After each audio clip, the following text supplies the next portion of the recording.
Hey guys, welcome back to another episode of Book to Block, the series where I bring my fantasy novel to life in Minecraft, one block at a time.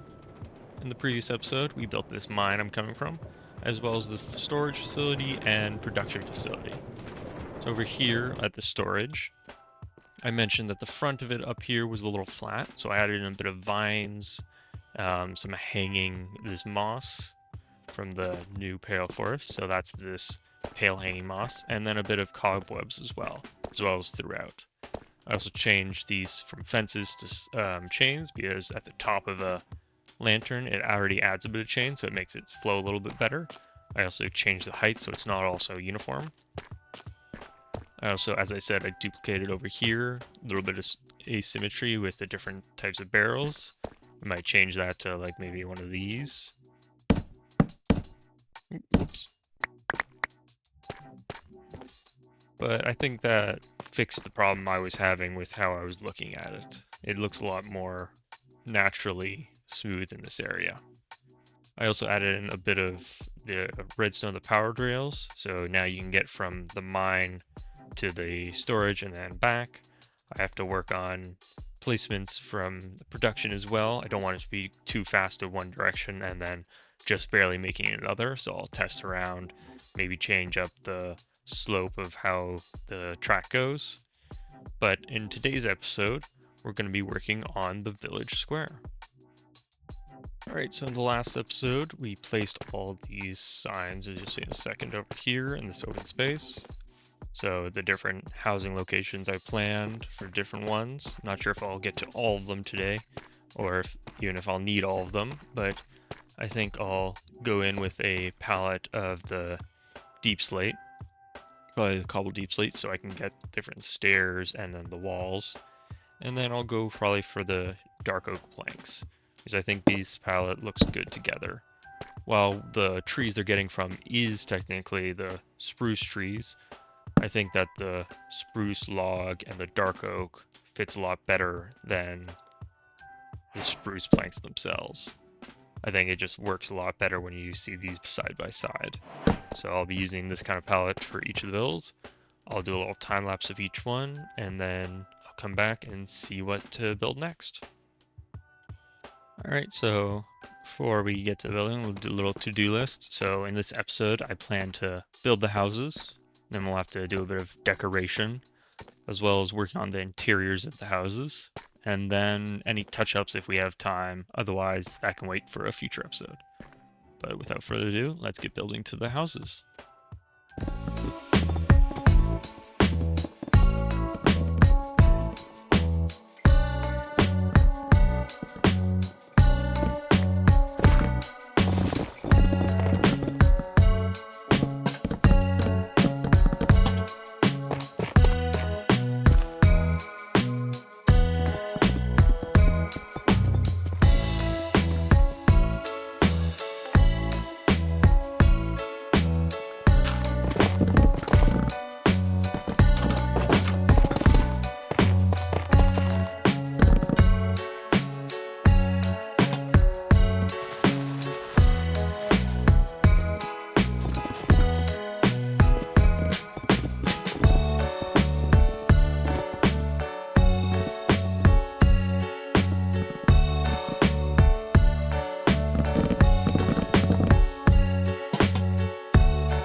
Alright, here we are. all built up, each of the ones. As you can see, I didn't do every single location. I shifted this one over. I might add another one in here later, but I think having 1, 2, 3, 4, 5, 6 is good enough for now. Kind of adds a little bit of space, fills it in a little bit for a remote mining village. Like I said in the last episode, I don't want it to be too populated because it's not too much of a large build where there'll be like a city where I'll need hundreds of inhabitants. It's just a couple families here and there. But now looking at this space in the center where I kind of had the sign for the village square, feels really empty over here. So I was thinking of maybe having a large tree, like kind of a thick trunk branching off, sort of like looking like a bonsai tree, just so that it kind of provides a lot of shade, making this like a very pleasant area to be inhabited by these dwarves here. So I think I'll play around with that and see how I build that, and then we can come back and see what should be next built. Alright, so it took a little bit longer than I planned messing around building this. I'm using Axiom's animated rebuild setting, that little option there, just to show the kind of building of this, because the recording of me building it personally took far too long. So as you can see here, I did a thick trunk with roots going into the ground, and then the branches reaching out. And now over here for the leaves, kind of spreads from the center, so that'll populate the whole thing with leaves, and add in the bunch of shade as you can see on the ground here. Alright, here we are under the big tree. I feel like this really adds some character to the village here. No longer just a very blank center, kind of fills in the space. But we still have plenty of space to work with for adding other little details. Maybe a little setup shop for a traveling merchant if they ever make the trek all the way up here to sell to this village.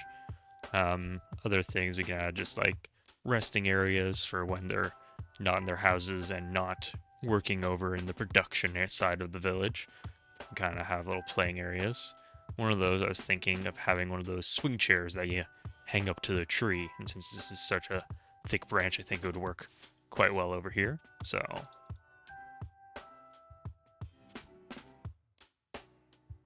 alright, so a chain, slab, and then the trapdoor. So I'll kind of pick an area that's over here, grab one of these, and then bring these down here. Quite difficult with the small hitbox on these chains. Bring it down there, alright, and then I want to place it on like that, and then we're going to use the trapdoors on this block up here, so that it kind of makes like a little backing. Shift onto that, and then we'll remove that. And then for this, as in, you know, Minecraft, you can't naturally sit down on things, but there is a way to do it with command blocks. So if I place this under here, and I grab a button, so it spawns a horse like this. So then you can see I'm sitting on it, but we don't want the horse to be here. So as you saw here in my inventory, I've got some invisibility potions. Oh, missed that one. So now, if you come over here, looks like I'm just chilling out on this bench here. So I'm gonna add a little bit of redstone, just so that we can conceal this. So grab a different button. I want the dark oak button. So we can kind of place this here, maybe just on this one here, so it's kind of hidden a bit more. We'll grab a little bit of redstone. Now if I press the button, that'll power this here. And if I grab this, and let's do a dispenser. You can probably guess where I'm going with this. But I toss these in here now. That should work.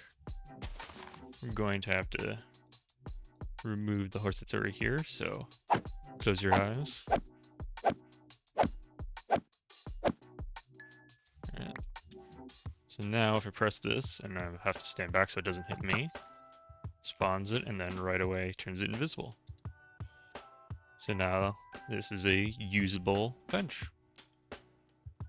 So according to this command here, it's supposed to spawn vulnerable and invisible on its own, but it didn't work for when I did it, so I had to add in the little dispenser there. But I'll add in this command into the description of this video, so if you want to use this for yourself, you can. So the next thing I wanted to change about this area was kind of the path in between here. So if you're walking down this area, it's kind of a steep change, so I wanted to adjust that a little bit. So I'll go into elevation, and I'm going to just try and remove this area a little bit. It's okay that it's becoming kind of a pit, just want to lower it, so then I can grab the slope tool. So with this, you just choose your radius and such, click at the top, and then you want to click wherever you want it. As you can see, this is a 20-degree change. And then I'm just going to drag it up, and it'll create a nice slow slope opposed to the very steep one before. So this looks a little bit easier to get up. I can adjust here as well. So I'll lower this area and then create another slope. I can go in manually and adjust a couple pieces like this just to make it a little easier. I'll also create a path that'll actually look a little bit different so it can be seen as like well walked, and then adjust up here, maybe flatten this out or keep the little divot, adds a little bit of character to it. And I might do the same over here so it's not as sharp. So let's lower this down a little bit, and then maybe to out here.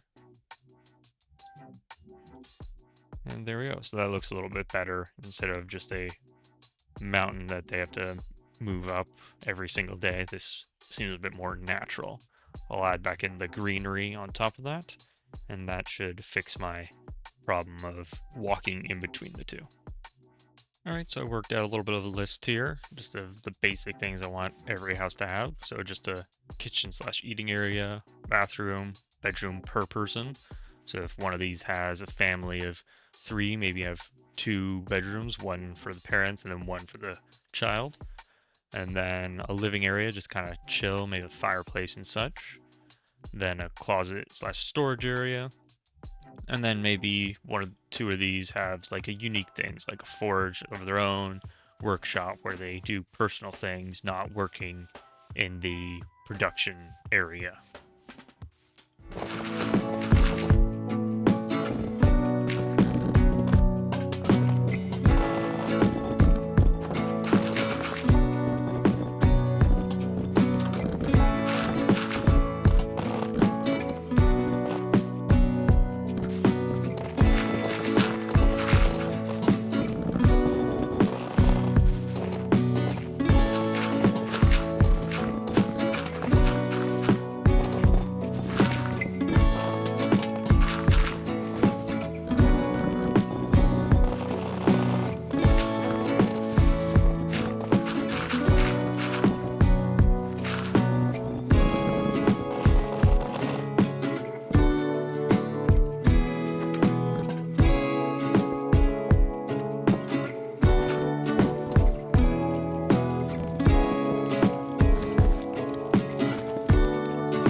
Are going to be very similar, so I'll do those another time.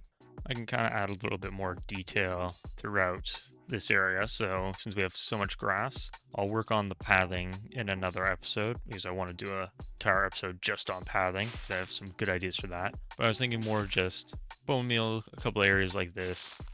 Gives a bit of life. I know kind of where I want the path to go. So I'll just do a quick mark off like this.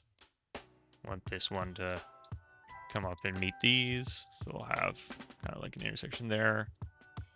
We'll have maybe not one directly off this, but since this is the way towards the waterfall and then eventually the main city, so we'll bring this straight down the center.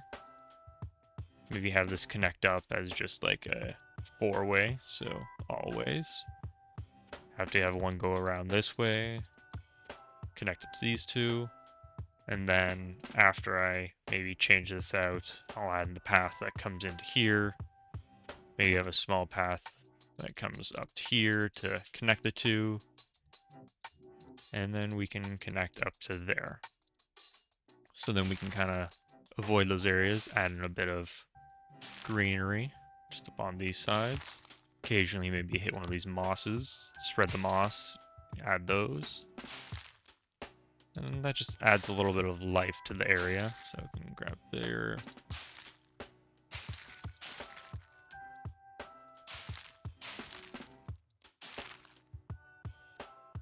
I think it just adds a little bit more detail to the area, makes it feel more alive, especially with all these flowers, the color change.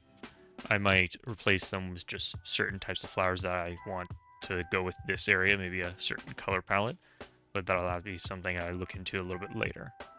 I'm also going to add in a couple of these firefly bushes because I just love the ambience that it gives, just the fireflies that will start to appear. Kind of wait and see, there they are.